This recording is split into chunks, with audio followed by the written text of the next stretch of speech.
오늘 말씀 제목은 신앙생활의 기초공사 10번째이고요. 말씀과 성령에 이끌린 신본주의자. 말씀과 성령에 이끌린 신본주의자라고 하는 제목을 하나님 말씀 선포하겠습니다.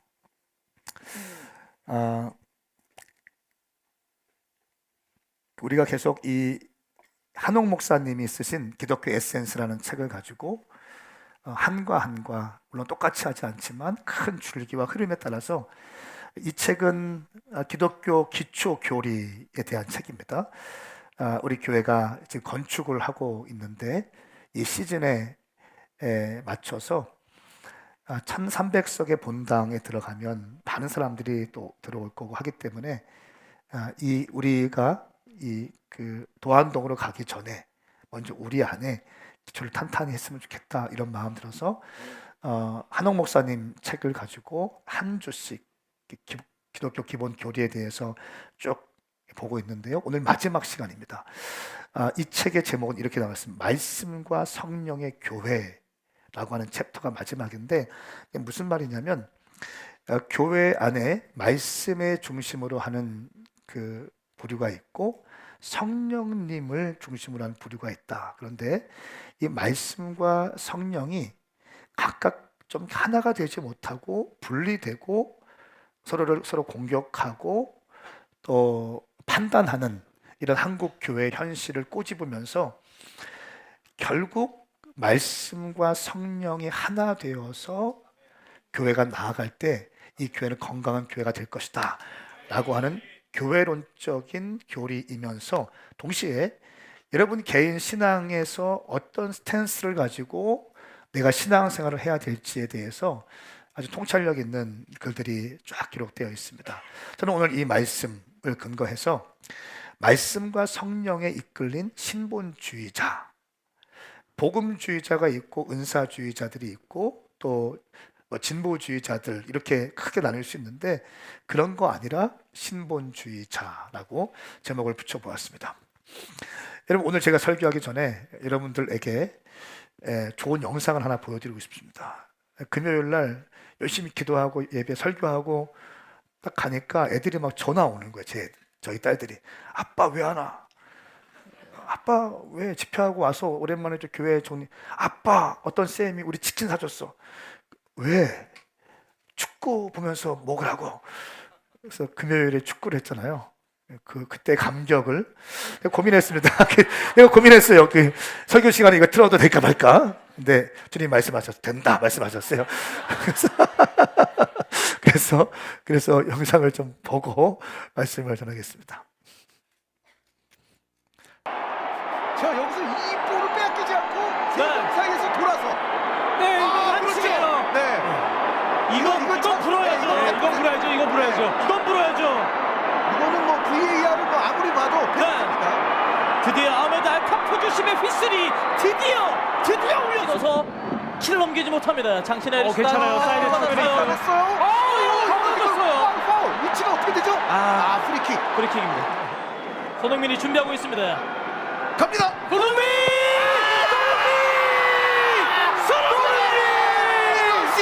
이것이 아시아 최고의 선수 손흥민.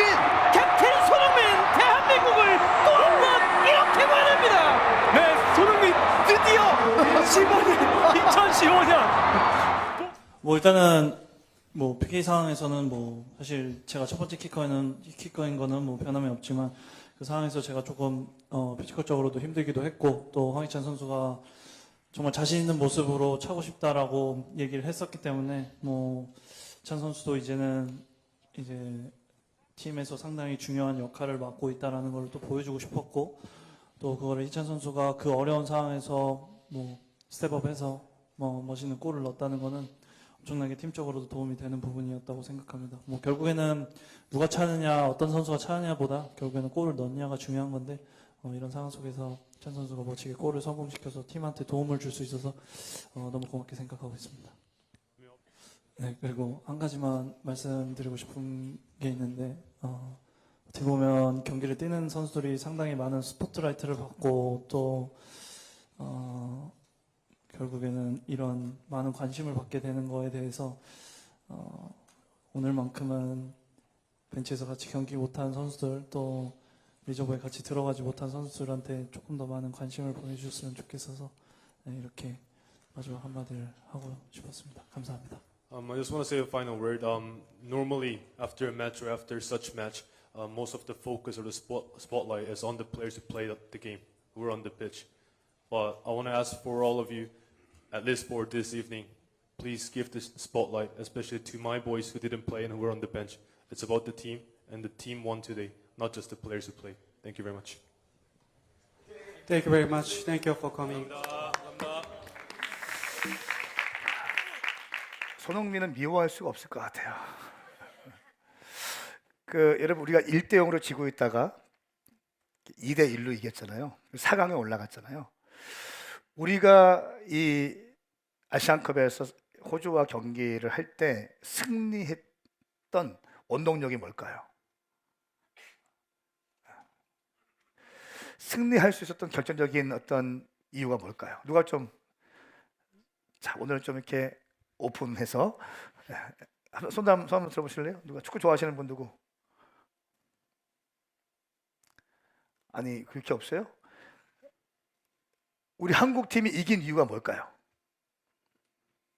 역전을 할 수 있었던 이유가 뭘까요? 아니, 왜 고개고 숙이고 있어? 뭐 지금 되게 중요한 말 하는 거 뭐 받았어? 뭘까요? 오성 형제 뭘까요?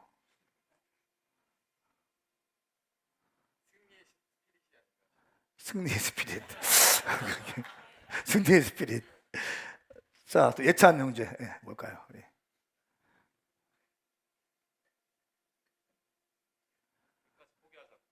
끝까지 포기하지 않고, 원론적인 얘기 나옵니다. 자, 끝까지 포기하지 않고 또 왜 이겼을까요? 끝까지 포기하지 않고 승리를 위한 집념을 가지고 최선을 다했잖아요. 특별히 저는 손흥민 씨의 이 인터뷰를 보면서 정말 많은 인사이트가 있었어요. 그러니까 누가 뭐래도 손흥민은 넘버원 키커 아닙니까? 그렇죠? 그 파울을 얻어내서 그걸 뭐라고 해요? 가운데 또 놓쳐서 뭐라고 하죠? 페널티킥. 페널티킥을 찾는데 난 당연히 손흥민이 쓸 줄 알았어. 황희찬이가 막 갖고 공을 안 놓더만 끝까지 막 자기가 근데 인터뷰할 때 뭐라고 했어요? 이제 황희찬도 우리 팀에서 중요한 선수가 되어가는 것 같아서 감사했습니다. 와. 또 마지막 부분에 어떤 대목이 있었습니까? 골 넣은 사람들에게 스포트라이트 봤는데 경기 필드에 한 번도 뛰지 못하고 벤치에서 있던 사람들을 오늘만큼은 응원해 주시고 기도해 주면 좋겠습니다. 이 손흥민 형제의 인터뷰가 굉장히 복음적이라고 봅니다. 여러분, 우리가 하나가 되었고 서로가 서로를 존중하고 믿어줬기 때문에 대한민국이 이길 수 있는 거예요. 오늘 이 책에서는요, 이 마지막 이 챕터 12가로 되어 있는 이 챕터 가운데 마지막에 말씀과 성령을 얘기하면서 결국 하고 싶은 얘기가 뭔지 아세요? 연합되지 않음. 다 말씀을 붙잡고 있고 성령을 붙잡고 있는데 하나님 나라 차원에서 보면 다 같은 형제인데 서로 싸우고 있다는 거예요. 근데 그 싸우게 된 원인이 뭐냐면 나와 다름에 대해서 용납하지 않는 이기적인 마음인 거예요. 그러니까 우리는 나와 다르면 이상하게 생각합니다. 나와 다르면 이상하다고 얘기해요. 여러분, 저는 오늘 좀 거창한 제목을 붙여봤습니다. 말씀과 성령에 이끌린 신본주의자. 복음주의자도 아니에요. 은사주의자도 아닙니다. 또 자유주의자도 아니고 진보주의자도 아니고 세속주의자도 아니에요. 말씀과 성령에 이끌린 신본주의자라고 하는 제목을 통해서 여러분과 함께 말씀을 나누길 원합니다. 사도행전 4장 28절부터 31절까지의 말씀을 함께 읽겠습니다. 시작. 주의 능력과 뜻에 의해 미리 정하신 일을 그들이 단지 이룬 것뿐입니다. 그러니 주여 그들의 위협을 보고 주의 종들을 도와 주의 말씀을 담대하게 전하게 하소서. 주의 손을 펴서 주의 거룩한 종 예수의 이름을 통해 병을 고치게 하시고 표적과 기사를 행하게 하소서. 그들이 기도를 마치자 모여있던 곳이 진동했습니다.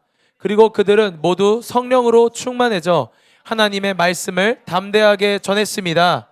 아멘.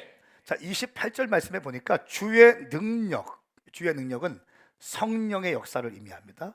성령의 역사와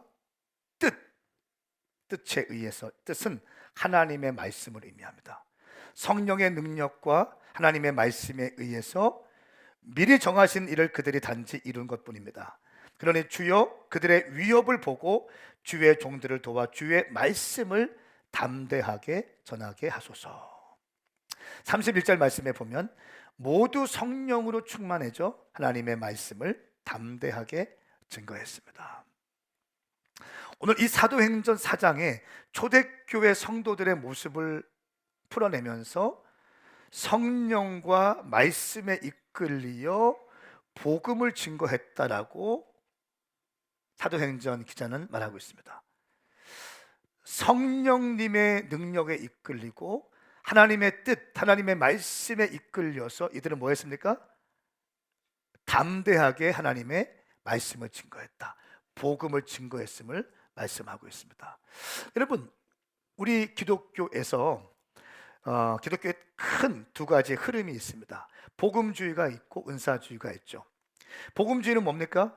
예수 그리스도의 십자가의 사건을 통해서 구원받은 하나님의 자녀라고 하는 사실에 대해서 아주 강조합니다.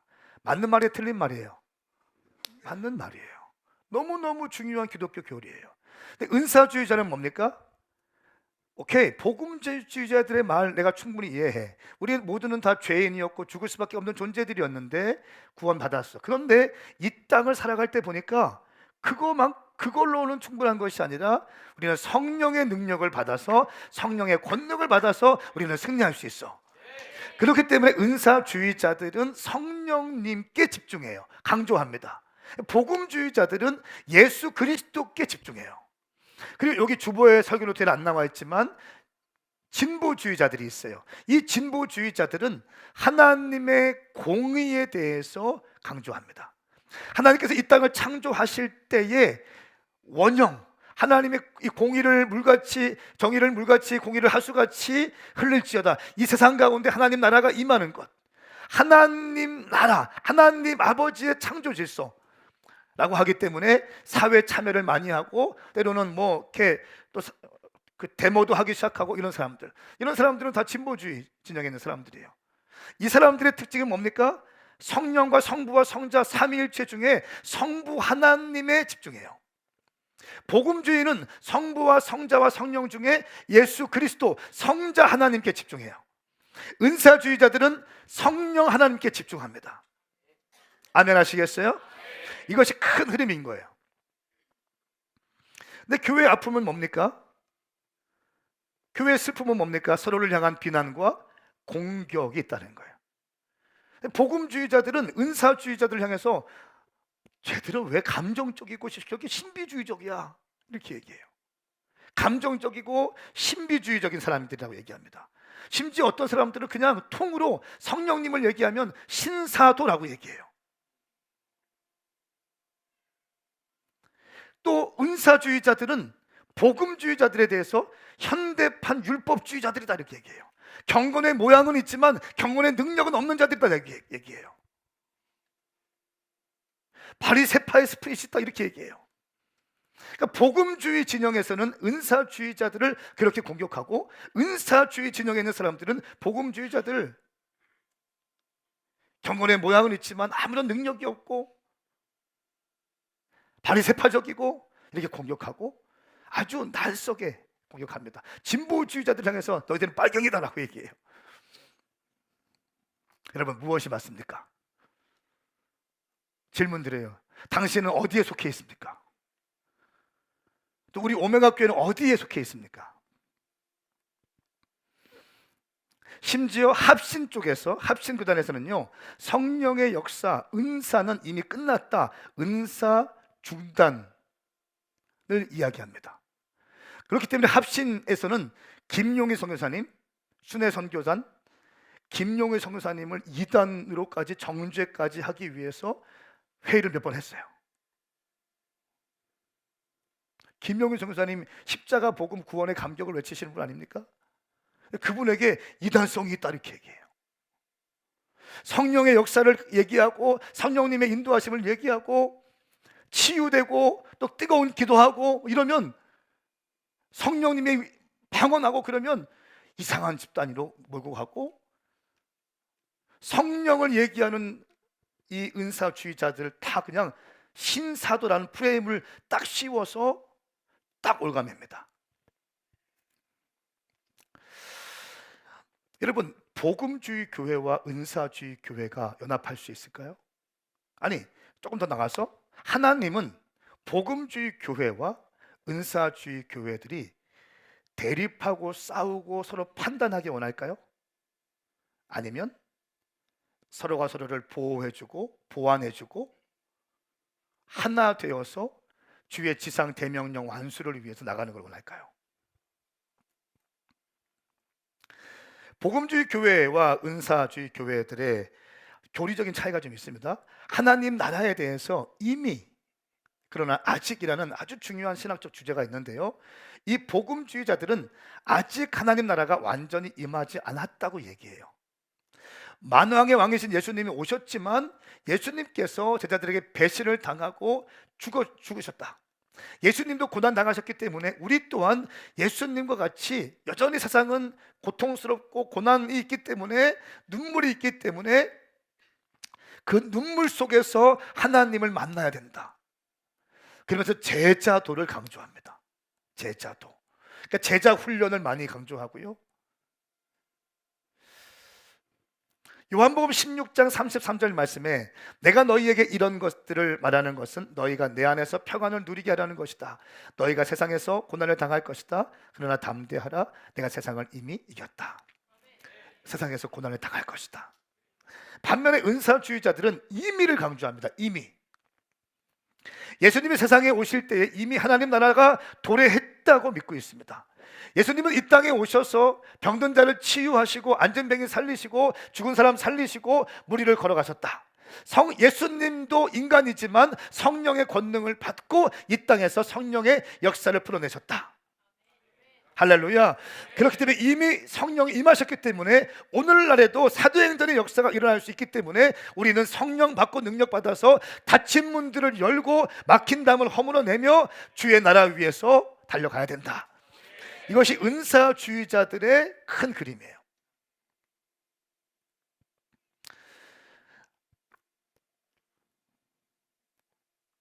특별히 19세기 말부터 20세기 초까지 오순절 은사주의가 폭발하기 시작했습니다.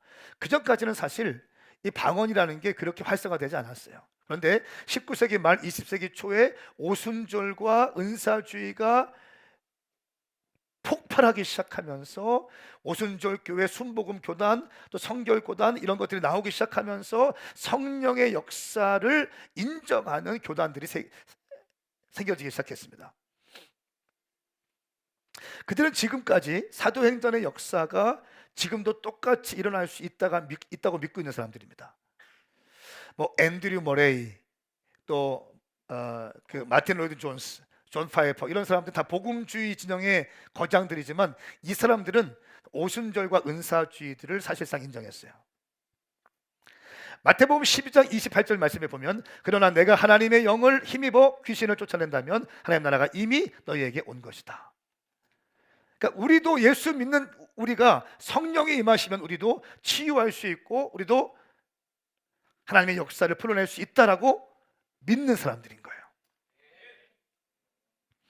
여러분, 이런 복음주의와 은사주의, 복음주의는 기독교 세계관을 많이 강조합니다. 은사주의는 영적 전쟁을 얘기해요. 그래서 기독교 세계관을 가리키면서 훈련하고 제자 훈련하는 거죠. 영적 전쟁을 이야기하면서 영적 전쟁, 우리의 힘으로 불가능하니까 성령의 힘으로 싸워야 되기 때문에 성령님의 역사를 또 강조하는 거예요. 그러니까 기도를 강조해요. 복음주의는 말씀 중심, 은사주의는 기도를 아주 강조합니다. 여러분, 또 말씀 사역에서 복음주의자들은 성경 66권이 무효하기 때문에 성경 안에서만 우리는 하나님의 말씀을 발견할 수 있다라고 믿어요. 근데 은사주의자들은 오케이, 성경 66권 인정한다. 그런데 하나님께서 주신 은사들을 보면 예언의 은사도 있고 치유의 은사도 있다. 예언의 은사도 있다. 그래서 성경을 보니까 예언을 특별히 하라고 했기 때문에 우리도 예언을 하겠다 하면서 하나님의 말씀을 선포하면서 예언도 하기도 합니다. 은사주의권 사람들이.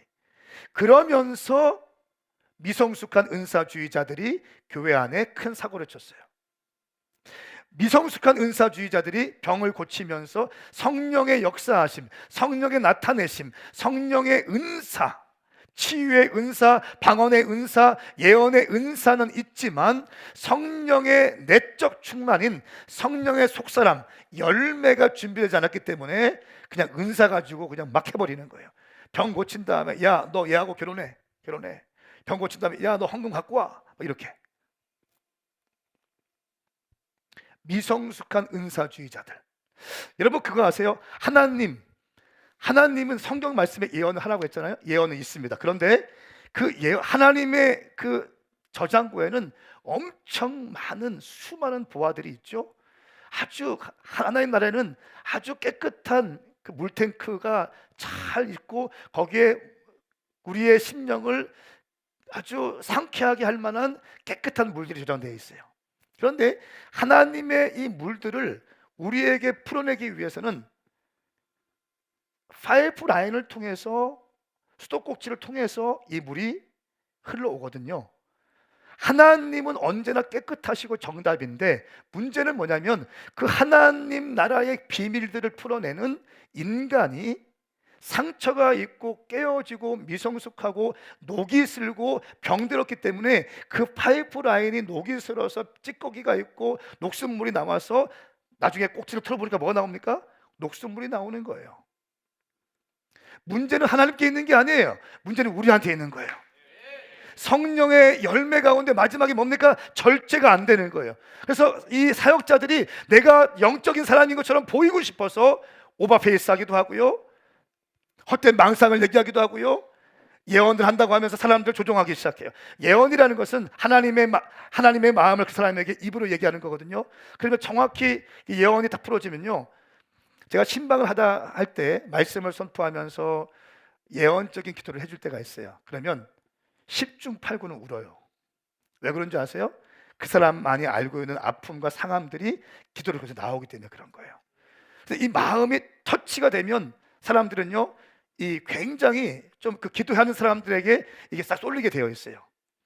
그렇기 때문에 예언한다는 사람들을 굉장히 컨트롤합니다. 조종합니다. 싹 묶어내요. 그래서 여러분, 우리 오메가 교회는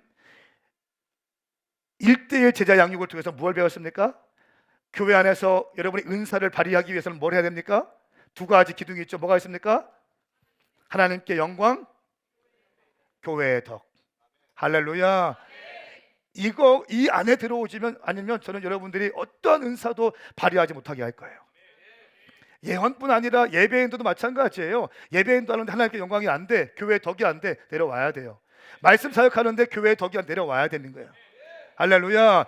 여러분의 DNA 모임하는데 교회의 덕이 안 되고 하나님께 영광이 안 돼, 내려와야 되는 거예요. 아멘입니까? 여러분, 이 은사자들과 은사와의 관계에 이런 것들이 있어요. 하나님의 은사는 놀라운 겁니다. 그런데 우리 인간들이 병들고 뒤틀렸고 녹슬었기 때문에 그 아름답고 깨끗한 이 정화수에 녹슨 물이 같이 나오는 거예요. 그래서 그 은사를 통해서 교회가 상처를 많이 받았어, 그동안. 그러니까 이제 이 은사 사역들 다 멈춰야 돼. 예언도 멈춰야 돼. 치유사역 멈춰야 돼. 방언도 하지 마. 이러면서 성령의 사역들이 확 위축되게 됐어요.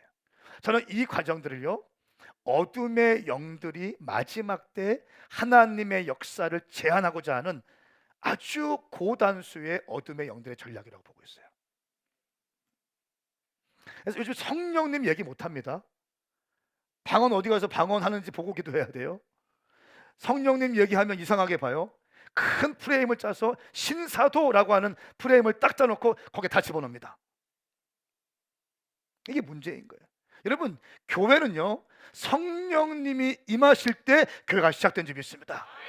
초대교회 예루살렘 교회가 어떻게 시작됐어요? 예수님 말씀을 붙잡고 그 120문도가 말씀을 붙잡고 기도하기 시작했을 때 성령이 부어졌어요. 그리고 그 부어진 성령님과 함께 교회가 시작되어진 거예요. 그러니까 이 교회의 시작은 말씀을 붙잡는, 기도하는 사람들, 말씀을 붙잡고 기도할 때 성령이 각 사람 머리 위에 부어져서 그래서 교회가 시작된 것이라는 거예요. 이 교회는 반드시 말씀과 기도와 성령님과 함께 가야 되는 것입니다. 그리고 마지막 요한계시록 22장 17절 말씀에는 성령과 교회가 오라 하시는도다. 마지막 때 교회는 성령님과 함께 다시 오실 예수 그리스도에 대해서 갈망함을 가지고 오라 외쳐야 되는 거예요. 이것이 교회예요. 그런데 성령님 얘기를 못하게 만들었어요. 그 결과 뭡니까? 교회들마다, 복음주의 라인의 교회들마다 대부분 점점 감소하고 있어. 전 세계 나가보십시오. 부흥되는 교회는 다 은사주의권의 교회들이에요. 나가보세요. 남미 이런 데 가보십시오. 다 그런 교단이에요.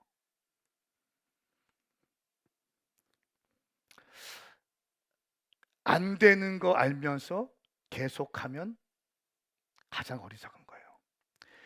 여러분, 우리가 장로교 통합 측 교단 아닙니까? 그런데 장로교 통합 측 교단이 최근에 가장 급속도로 교세가 감소하기 시작했어. 합동 측과 함께 장로교가 점점 줄어들고 청년들도 점점 줄어들어. 어떻게 답을 못 내요? 예전에 제가 신학교 다닐 때 이 큰 유명한 교회들이 있습니다. 신학교 다닐 때 탐방 갔던 교회들, 그 교회들이 수만 명씩 모이던 교회였는데 지금은 청년 100명도 안 모여요. 불과 20년 만에 청년들 100명도 안 모여요. 교회 탐방을 가는 수만 명씩 모이는 교회였는데, 여러분, 안 되는 거 알면서 계속하면 어리석은 것이에요. 아멘 하시겠어요?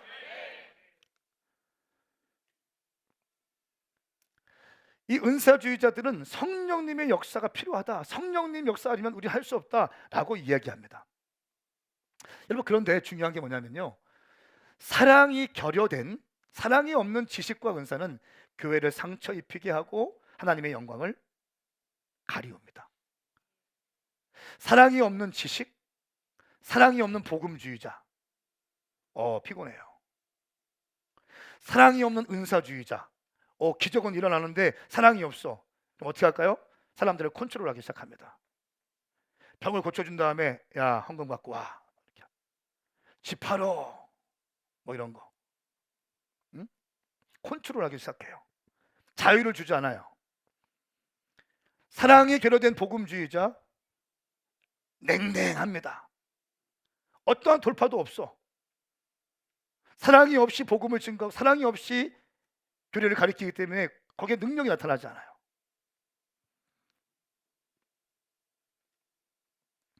사랑은 굉장히 중요합니다. 당신이 복음주의자냐 은사주의자냐, 그거보다 더 중요한 것은 사랑인 거예요.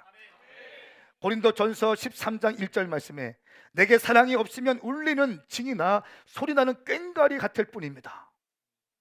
2절 말씀에 내게 사랑이 없으면 나는 아무것도 아닙니다. 3절 말씀에 내게 사랑이 없으면 나는 아무 소용이 없습니다. 내가 천사의 말을 한다 할지라도, 하나님의 예언의 말을 한다 할지라도 내가 사랑이 없으면 나는 아무것도 아닙니다. 무슨 말이에요? 언어적 표현 보니까 공쳤습니다. 아침부터 밤늦게까지 새벽까지 일했는데 하루 일당 없습니다. 공쳤습니다. 열매 없음.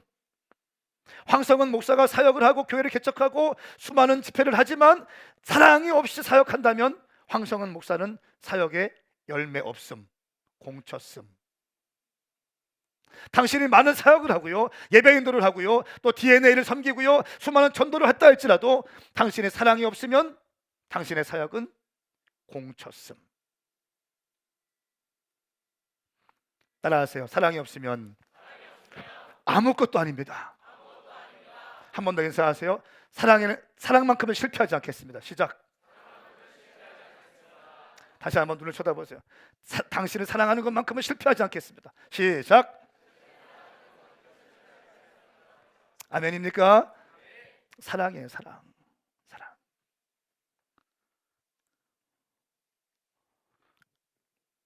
빛과 소금이 되는 거죠. 제가 이번 주에 쭉 신방을 하는 중에 기억에 남는 게 있었어요. 한 지체 집에 신방을 했었는데, 요즘에 대전에 전세 사기가 많잖아요. 에? 그 소식을 들었어요. 사기를 당했어요. 꽤 큰 금액인데 그 얘기 듣고 계속 기도했었어요. 그리고 이번에 기회가 닿아서 신방을 갔어. 그리고 덤덤하게 그 시간을 어떻게 통과했는지를 얘기를 했어요. 참 어느 정도 믿음으로 잘 세워지고 있어서 내가 너무 감사했어. 식사하면서 하는 말이 이건 거예요. 작정하고 전세 사기를 하는 거예요. 그 건물을 줘서 아예 그냥 작정하고 돈을 떼먹을 작정을 하고 수백억을 그렇게 해서 지금 감옥에 있다는 거예요. 근데 형사가 있고 민사가 있잖아요. 소송하는데. 근데 소장을 쓰는데 돈이 꽤 들어가요. 적게는 300에서 많게는 500 이렇게 들어가거든요.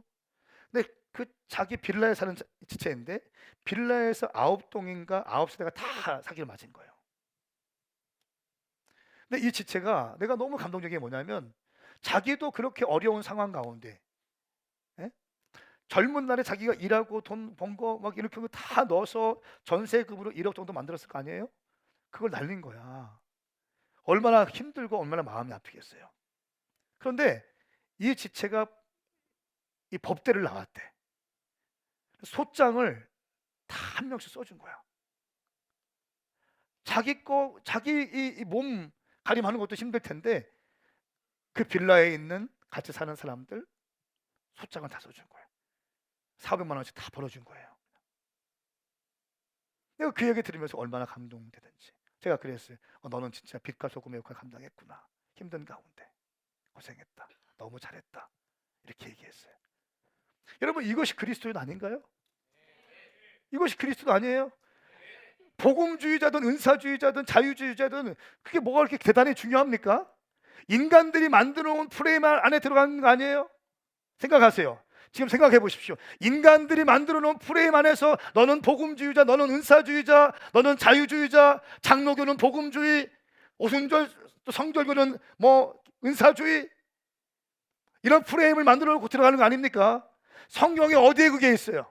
어디에 복음주의자가 있으며 어디에 은사주의자가 있으며 어디에 자유주의자가 있습니까? 성경에. 네가 하늘의 말을 하고 예언을 한다 할지라도 사랑이 없으면 너는 아무것도 아니다. 아멘. 크게 하실까요? 이것이 하나님의 말씀인 거예요. 다 가려져 있어요. 그림은 다 가려놓고 다 갈라치게 하고 있는 거예요. 그러니까 어떻게 됩니까? 한국교회는 점점 축소되고 있죠. 젊은이들 다 떠나고 있죠. 오늘 말씀 읽으니까 어떻게 되어 있습니까? 하나님의 말씀을 붙들고 성령의 능력으로 어떻게 했습니까? 주의 말씀을 담대히 증거하면서 지상 대명령을 향해서 치고 나가야 되는데 여기에는 관심이 없어.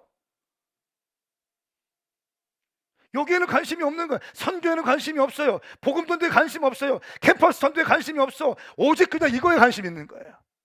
사랑하는 여러분, 한 번뿐인 당신의 인생에 신앙생활을 하는데 하나님 말씀을 기반으로 한 말씀과 성령에 이끌린 신본주의자가 될 수 있기를 예수님으로 선포합니다. 아멘입니까? 저는 우리 교회가 그런 교회 되길 원해요. 우리 교회 장로교잖아요. 통합칙이잖아요. 우리 아버님도 통합칙이시고 저희 삼촌도 다 통합칙이고 저도 통합칙 목사예요. 그런데 통합칙 가지고 안 되더라고 보니까. 통합칙의 스피릿으로 안 돼요. 안 되게 지금 안 되고 있어요. 교회가 부흥이 안 됩니다. 청년들이 안 모입니다. 그럼 어떻게 해야 돼요? 성령님을 사모해야죠. 할렐루야. 여러분 이 균형을 잡기 위해서 제가 정말 씨름하고 있는 게 뭔지 아세요? 일반적인 청년교회는 뜨거운 예배, 뜨거운 기도, 또 전도 이건 열심히 하지만 말씀이 약하다. 제가 정말 많이 들었어요. 그리고 청년교회들 막 세워지다가 무너지는 교회도 많이 봤어요. 특징이 있어요. 말씀이 약해요. 8년 전부터 하루에 한 장씩 말씀을 여러분에게 설교해요. 할렐루야. 제가 집회 미국에 갔을 때에도 하루에 한 장씩 아침과 오후에 여러분에게 전달될 것입니다. 이것은 제 설교가 아니라 말씀 자체를 여러분에게 던져주는 거예요. 왜 그럴까요? 말씀이 결국 기초가 돼야 그 다음에 성령의 역사가 부어져도 흔들림이 없는 거예요. 나는 우리 오메가 교회가 가장 행복한 신앙생활을 할 수 있기를 예수님의 이름으로 축복합니다. 여러분이 볼 때 저는 뭐예요? 목사겠죠.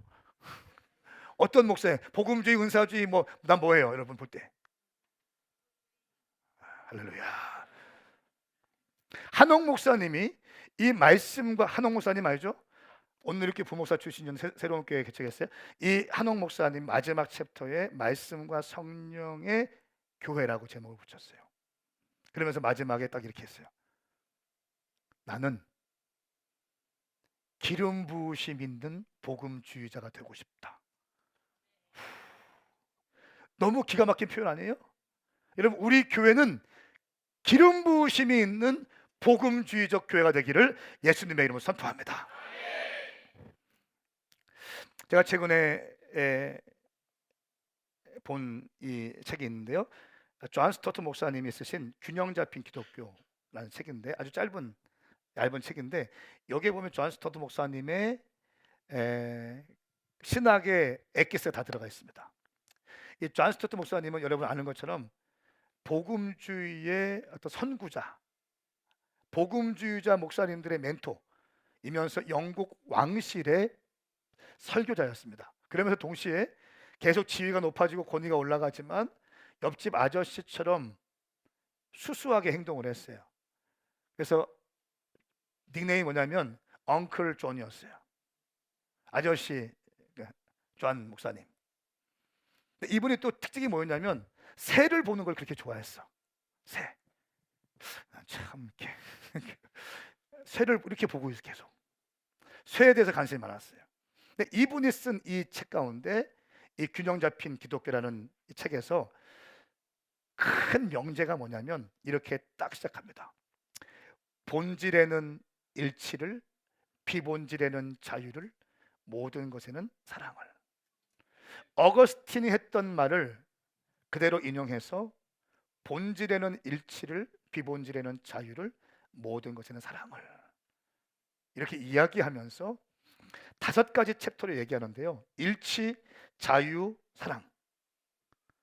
그러니까 모든 것의 본질의 일치, 비본질의 자유, 모든 것에 사랑을 해야 된다 이 얘기하고, 두 번째는 지성과 감성의 양극단으로 가지 말고 같이 좀 모이자는 거예요. 같이 좀 연합하자는 거예요. 보수와 진보, 보수주의자들과 진보주의자들 싸우지 말고, 총질하지 말고, 우리끼리 총질하지 말고, 싸워야 할 적은 외부에 있는데 왜 우리끼리 싸우냐? 우리끼리 하나 돼서 앞으로 나아가자. 형식과 자유, 형식도 어느 정도 중요하다, 자유도 중요하다. 근데 양극단은 안 된다. 어느 지점에서 만나자. 여러분, 제가 우리 교회 장년들이 일부 예배는 장년들 중심의 예배 아닙니까? 장년들 중심으로 하기 때문에 제가 영상을 쭉 봤는데, 제 설교 영상 봤는데 양복 입고 하는 설교가 꽤 늘어났어. 그럼 슬퍼지더라고. 이러면 안 되는데 우리 교회가. 그래서 3월 달부터 하는 청년 연합 예배 있죠? 지저스 레볼루션, 화요일마다 하는 커뮤니티 연합 집회, 그때는 절대로 양복 안 입죠. 청바지에 티 입고 설교하는 거지. 그냥 운동화 신고. 여러분, 예전에 중세만 해도요, 이런 드럼? 여러분, 근데 놀라운 사실은 중세 교회를 연구하다 보니까 루터가 어떻게 한 줄 아세요? 독일에 유행하던 유행가를 따와서 가사를 개사해서 루터가 그거를 불러버려요. 그리고 1970년대 60년대 미국 히피들이 막 있을 때 척 스미스 목사님이 히피들을 끌어들이기 위해서 그 당시에 유행하던 유행가를 가지고 와서 개사해서 찬양을 만들어 버려요. 그렇게 시작한 게 CCM이에요. 경찰까지 쫙 이어지는 거죠. 형식과 자유, 복음 전도, 사회 참여에 대해서 균형을 잡아야 된다 이야기하고 있습니다. 여러분, 제가 목회를 하면서 느끼는 게 뭔지 아세요? 아, 그렇다. 균형이 중요하다. 균형이 중요하다. 교회가 커지면 커질수록 균형이 중요하다. 모든 예수 그리스도를 믿는 하나님의 사람들은 하나님 나라에 헌신해야 되는데, 헌신할 때 어떻게 헌신할 것인가? 균형이 중요하다. 교회에서만 뜨겁게 예배하는 거, 그리고 집에는 아무것도 안 해, 학교에서 맨날 잠만 자, 여러분, 그것이 주님이 기뻐하실까요? 난 동의하지 않아요. 여러분이 교회에서 열심히 기도하고 예배했으면 회사 생활도 열심히 하셔야 돼요. 30분 전에 들어가 앉아 있어야 되는 거예요. 학교 생활 열심히 하셔야 돼요. 새벽 예배 나오고 학교 시간 수업 시간에 자, 그거 주님 기뻐하지 않습니다. 나는 그렇게 봐요. 새벽 예배 안 오고 공부만 열심히 해, 그것도 주님 안 기뻐하십니다. 새벽 예배도 나오고 공부도 열심히 하는 거. 그래서 크리스찬들은 부지런해야 되는 거예요. 이해되세요? 무슨 말인지? 이것이 우리의 정체성을 드러낼 수 있는 힘이 되는 거예요. 여러분, 우리가 말씀과 성령에 이끌린 신본주의자가 되기를 예수님의 축복합니다. 자, 그러면서 제가 이렇게 보니까 복음주의 진영의 대표격이었던 사랑의 교회 개척하신 오카는 목사님이라는 분이 계십니다. 아시죠? 이 오카는 목사님은 모든 복음주의자들의 어떤 한국의 모델이었습니다. 이 목사님이, 복음주의의 대표격인 목사님이 은사주의권의 대표격인 여의도 순복음교회에서 설교를 하셨어요. 네? 그리고 한때 조용기 목사님을 이단이라고 했거든요, 한국교회에서. 지금도 블로그에 보면 조용기 이단이라고 나와요. 근데 그분들은 참 돌봐드려야 돼요. 잘 돌봐드려야 돼. 여러분, 해외에 나가 보십시오. 대한민국 대통령 이름은 몰라도요, 조용기 목사님, 데이비드 용기 조, 그 목사님은 전 세계 어디를 가든지 존경받아요. 모든 목사님들이 만나보고 싶어해요. 제가 잘 써먹는 게 뭔지 아세요? 제가 오살리기도에 3번 설교했습니다.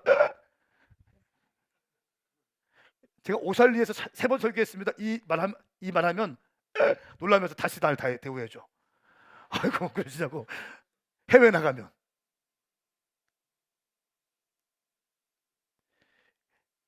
남미나 이런 데에서는 성지순례가 이스라엘도 있지만 여의도 순복음교회와 오살리 기도원에 오는 게 성지순례예요.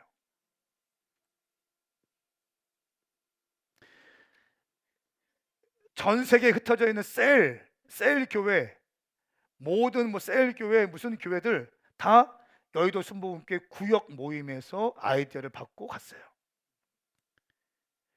전 세계 큰 교회 목사님들 어떻게 해서 교회가 부흥되었고 어떤 인사이트를 받게 되었습니까? 언제 은혜 받았습니까? 라고 질문하면 거의 대부분의 목사님들이요, 조용기 목사님을 통해서 은혜 받고 불 받고 여의도 순복음교회 가서 기도의 불, 새벽 예배 불, 성령님의 역사하심을 받고 교회를 개척했습니다. 이렇게 얘기해요. 그런데 아직도 일각에서 조용기 이단이라고 얘기해요. 참 안타까워요. 잘 돌봐드려야 돼. 내가 보지 못하고 내가 알지 못하면 나와 다르면 이단이라고 얘기해요. 지금도 방언이 없다라고 믿는 사람들이 있잖아요. 참 심각하면. 여러분, 세상에서 제일 무서운 사람이 누구예요? 세상에서 제일 무서운 사람, 책 한 권 읽은 사람이에요. 책 한 권 읽은 사람. 내가 보는 책에서 나왔다는 거. 내가 책을 봤는데 이 책에서 말했다는 거예요. 이것만 보는 거예요. 이태영 기자라는 국민일보 기자가 이 복음주의와 은사주의의 이 팽팽한 이 긴장 관계를 이야기하면서 이렇게 책을 냈습니다. 더 있다. 책 제목이 더 있다야. 더 있다. 제발 좀 당신이 보고 만난 게 전부가 아니라는 거예요.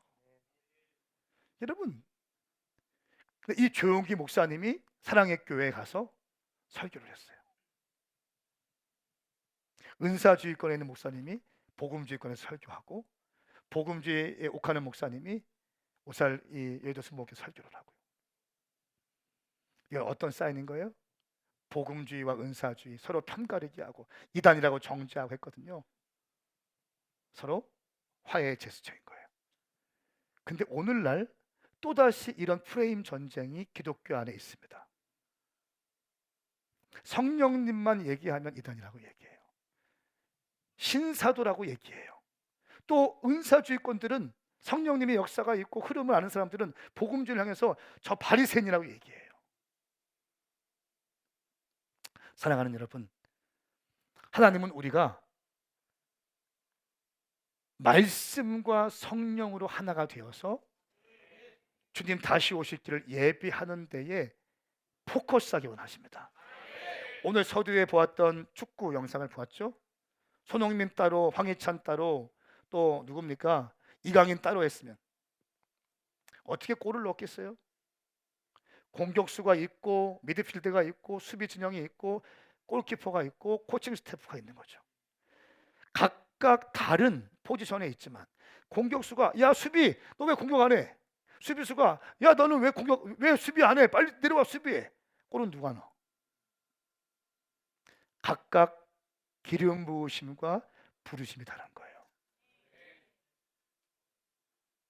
하나 되지 못하게 하는, 하나님 나라를 위해서 하나됨은 너무 중요한데 하나 되지 못하게 하고 서로 공격하게 하고 서로 정죄하고 서로 판단하게 하는 것이 지금도 대한민국 교회 가운데 많이 있습니다.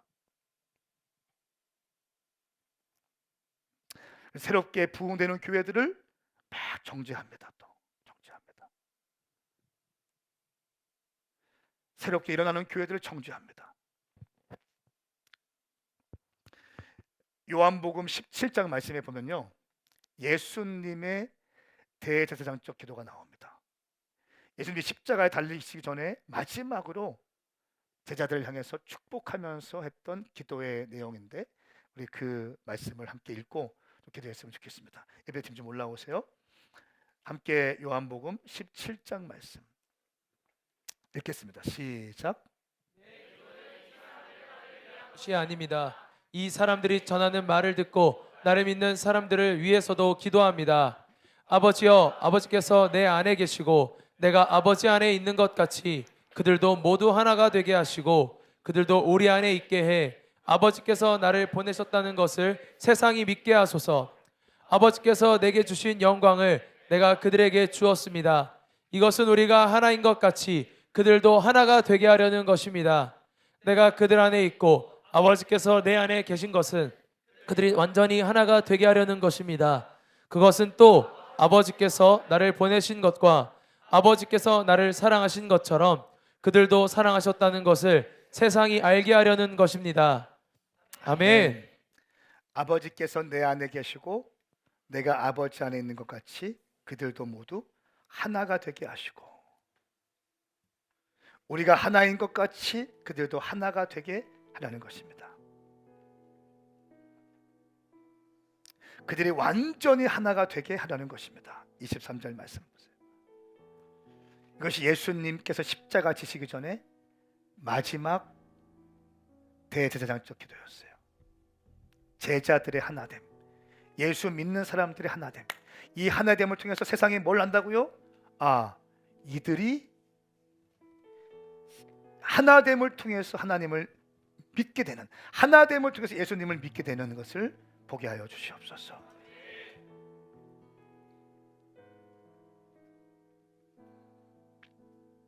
여러분, 부모 입장에서 가장 힘든 게 뭔지 아세요? 부모 입장에서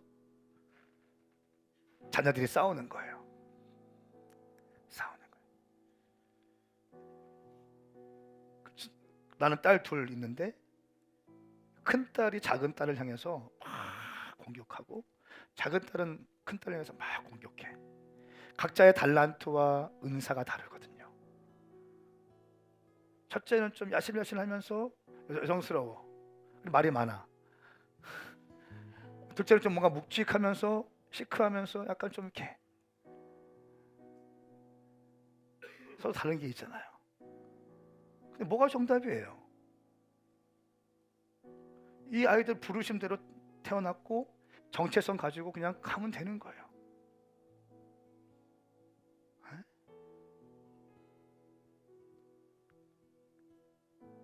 서로 다르다고 막 싸워. 정죄. 언니는 이제 우리 가정 아니야. 나가. 너무 말랐어. 둘째가, 큰애가, 너는 우리 가정 아니야. 우리 딸 아니, 우리 아버지 딸 아니야. 너무 쪘어. 마르면 마른 대로, 좀 통통하면 통통한 대로. 여기서 주님은 뭘 원하신다고요? 사랑. 오픈할까요? 복음주의면 어떻고 은사주의면 어떻고 진보주의는 못해요. 복음주의는 예수님에 대해서 강조하는 거예요. 은사주의는 성령님의 역사를 얘기하기 때문에 성령 하나님을 강조하는 거예요. 진보주의자들은 세상의 공의와 하나님의 뜻이 이루어지는 것을 원하기 때문에 사회 참여와 사회 변혁을 얘기해요. 그러니까 성부 하나님을 강조해요. 누가 맞고 누구 틀리는 거예요. 사랑이 없는 게 틀리는 거예요. 인간들이 만들어 놓은 프레임에 들어가서 거기서 허우적거리지 마세요. 할렐루야. 하나님께서 직접 쓰신 성경의 토대 위에서, 여러분 성경은 어떻게 말씀하고 있습니까? 교회, 가장 위대한 교회가 뭡니까? 제가 믿고 있기로는 지상 대명령에 헌신하는 교회예요. 가서 제자 삼고 선교하는 거, 그리고 대계명에 헌신하는 교회, 하나님을 사랑하고 이웃을 사랑하는 거. 할렐루야. 대계명과 지상 대계명 다 놓친 다음에 너 왜 이렇게 뚱뚱해? 너 머리가 왜 그래? 이럴 수 있지. 이게 스타일인데.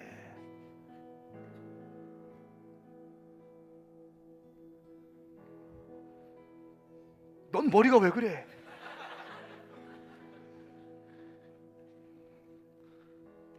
넌 또 안경이 왜 그래? 헬로? 보이세요? 하나님이 기뻐하시겠어요? 아니요. 오늘 설교 명설교가 나올 것 같아요.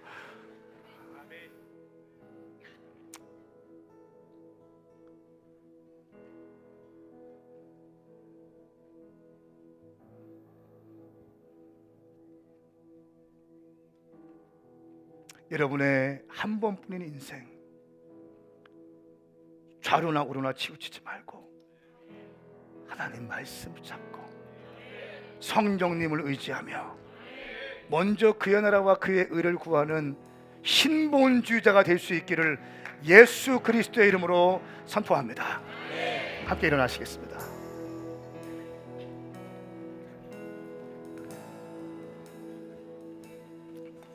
여러분, 다윗은 복음주의자입니까? 은사주의자입니까?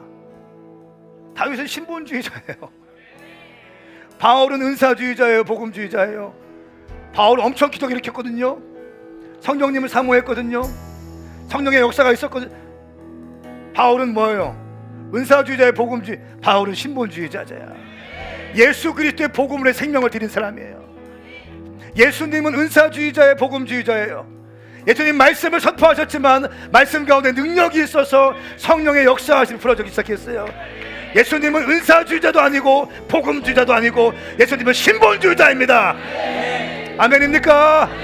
우리는 예수 그리스도의 제자가 되어서 먼저 그의 나라와 그의 의를 구하며 다시 오실 예수 그리스도의 길을 준비하며 M24:14 마태복음 24장 14절 말씀, 천국 복음이 열방에 전파되면 그제야 끝이 오리라. 선교 선교적 종말론을 가슴에 품고 지상 대명령의 완수를 위하여 달려갈 수 있는 저와 여러분 될 수 있기를 예수 그리스도의 이름으로 선포합니다. 우리 찬양하시면서 주님께 나갑시다.